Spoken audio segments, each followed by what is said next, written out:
ஹிந்தி எதிர்ப்பு போராட்டத்தை மையமா வச்சு எடுத்திருக்கிற பராசக்தி படம் எப்படி இருக்கு அப்படிங்கறத நான் சொல்றேன்.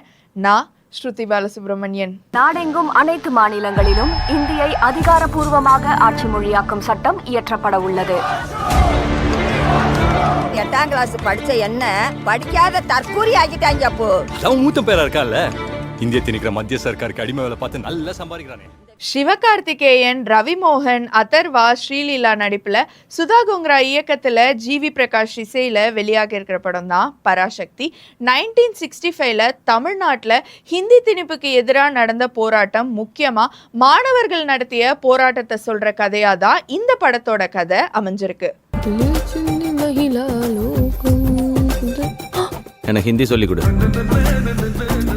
இப்படி அழுக்கு மூட்டையா வந்தா மண்டையில எப்படி ஏறும்? சுத்த பத்தமா வா. ஓயா நாலாம் போக மாட்டேன். பொறுக்கி யார பொறுக்கின்ற? கறி பொறுக்கி. இந்த படத்தோட பாசிட்டிவ்னு பார்க்கும்போது முதல்ல கதை தான்.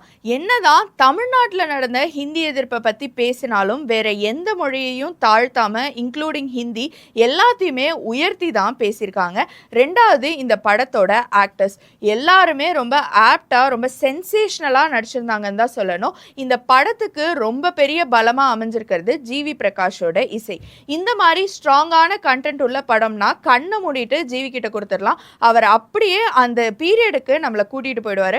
அதே மாதிரி இந்த படத்துலயும் அவரோட இசை மூலியமா ஒரு புரட்சி பண்ணியிருக்காருன்னு தான் சொல்லணும். எடிட்டிங்கா இருக்கட்டும், விஷுவல்ஸா இருக்கட்டும், அந்த 60s செட்டப்பா இருக்கட்டும், எல்லாமே இந்த படத்துல ரொம்ப சூப்பரா இருந்துச்சுன்னு தான் சொல்லணும். Mister Anna, are you behind this? OG, we are not behind this. ஆனா இத பண்ணவன் யாரா இருந்தாலும் அவன் என் தம்பி. ஆனா தமிழர்கள் ஹிந்திக்கு எதிரானவங்க இல்லைன்னு நான் நினைக்கிறேன். நாங்க ஹிந்தி திணிப்புக்கு தான் எதிரானவங்க, ஹிந்திக்கோ ஹிந்திக்காரங்களுக்கோ இல்ல. I need your orders. இந்த படத்தோட ட்ராபேக்னு பார்க்கும்போது ரவிமோகனுக்கு ஆன்டகனிஸ்ட் ரோல் பெருசாக செட் ஆலையோ அப்படின்னு சொல்லிட்டு எனக்கு ஃபீல் ஆச்சு. அண்ட் ஆல்சோ கடைசியாக வர ஒரு ஃபைட் சீன் கொஞ்சம் ஆர்டிஃபிஷியலாக இருந்த மாதிரியும் இருந்துச்சு. மற்றபடி தமிழ்நாட்டில் நடந்த ஒரு முக்கியமான வரலாற்றை என்ன சொல்லணும், எப்படி சொல்லணும் அப்படிங்கிறத பராசக்தி படம் மூலியமாக கரெக்டாக சொல்லிட்டாங்கன்னு தான் சொல்லணும். கண்டிப்பாக தியேட்டர் எக்ஸ்பீரியன்ஸ் பண்ணலாம்.